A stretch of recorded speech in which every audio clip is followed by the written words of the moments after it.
Bom, a importância dos fungos, na verdade, ela tem importância tanto para a natureza, para a alimentação, indústria farmacêutica, indústria alimentícia, né, pelos produtos que eles podem produzir.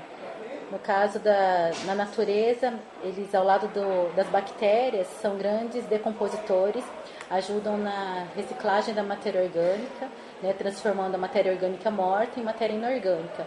Isso é importante para a dinâmica dessa matéria na natureza. Na alimentação, tem grande importância para a fabricação de algumas bebidas alcoólicas, né? E também para a produção de alguns alimentos, queijos, né? Alguns queijos, inclusive, são à base de fungos, o penicillium, né? Que ajuda na fabricação do queijo tipo Roquefort, Camembert, né? Tem outras variações, Brie, por exemplo, que é a utilização do fungo. Na indústria farmacêutica, né, um antibiótico era amplamente utilizado é a penicilina, né, produzido através da ação desse fungo para combater bactérias, doenças bacterianas. Então, ele tem grande importância para o homem. E ressaltando não só essas coisas benéficas, mas também alguns fungos são causadores de doenças, né? Tanto em plantas como animais, porque eles são parasitas. E aí nas plantas, por exemplo, a gente tem uma doença de grande importância, que é a ferrugem do café, que a produção do café acaba sendo prejudicada em razão do fungo, da ferrugem, que vai atacar as folhas. Dessa maneira, ele recobre todas as folhas e a capacidade fotossintética do café fica prejudicada, diminuindo a produção, né, da planta, já que a planta é um ser autótrofo e produz seu próprio alimento. Questão semelhante é a fumagina, que cresce muitas vezes em árvores cítricas, por exemplo, limão, laranja, que é a ação de um fungo que acaba criando uma película de coloração escura. Isso faz com que as folhas se tornem amarelas, ou até mesmo caiam pelo prejuízo da realização da fotossíntese e, consequentemente, a produção da planta também. Aí tem alguns fungos que atacam vinhedos, e aí tem um processo todo que os agricultores têm que ter um tratamento aí à base de sulfato para poder combater esses fungos. E tem outras também que atacam mandioca, daí são fungos que vivem no solo, e isso tem um prejuízo econômico para o homem. E também tem as doenças, né, causadas no homem, conhecidas como as micoses, né? Algumas delas, por exemplo, o pé de atleta, né, a frieira, que é uma situação bem ideal para o fungo poder se reproduzir.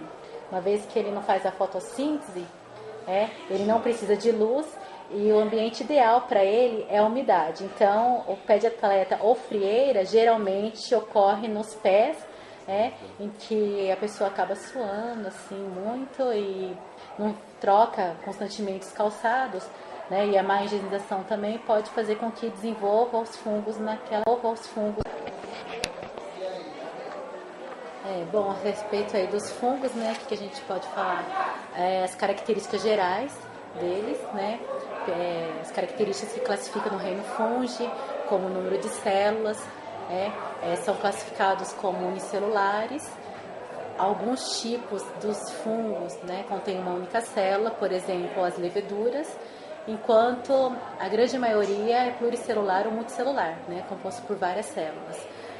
Quanto ao tipo de nutrição, são organismos heterótrofos, que não realizam a fotossíntese, né? Tanto é que eles são organismos aclorofilados, depende de outros seres vivos para a sobrevivência. E no caso dos fungos, eles acabam muitas vezes precisando de outros seres vivos e fazendo a decomposição, né? Ajudando na decomposição. Quanto à reprodução deles, é tanto sexuada como assexuada. E aí tem fases, né, que é assexuada, que não há troca de material genético, e assexuada, troca de material genético, aumentando a variabilidade genética. Né? Quanto a algumas características especiais ao fungos, nós temos a questão da parede celular. Diferentemente das plantas, a parede celular dos fungos é composta de quitina. E a quitina é a substância aí semelhante, né, ao exoesqueleto de alguns animais. Voltando às características, tem a classificação quanto ao tipo celular. Então a gente pode falar contra a organização, na verdade, do núcleo, que são seres eucariontes, né, que possuem a carioteca envolvendo o núcleo. Então, material genético. Então, a questão alucinógena, algumas pessoas acabam coletando fungos que crescem em estrume de cavalo ou vaca para fazer o chá para dar barato, né? A questão da alucinação. Mas vale ressaltar que alguns fungos nem sempre dá para identificar qual que é o venenoso e qual que não é. Né? Às vezes tem que até um especialista a nível microscópico está identificando qual que é aquele fungo que é venenoso ou não. Muita gente tem em mente a questão do anel que cresce, né, ao redor ali do cabinho, né, do fungo, né, que tem anel, que não tem anel para classificar, mas aí precisa de mais um especialista. E os fungos também têm uma importância com associação com outros organismos.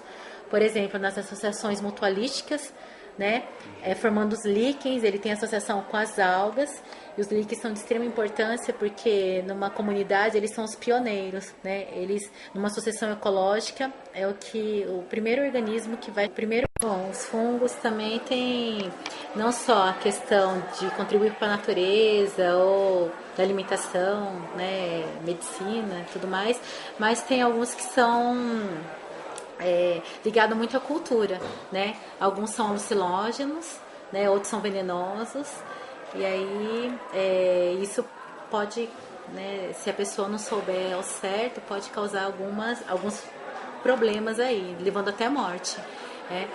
Por exemplo, a substância que antigamente era muito utilizada, que é o LSD, é uma droga alucinógena, ela é retirada aí de um fungo, né? Então acaba trazendo algum prejuízo.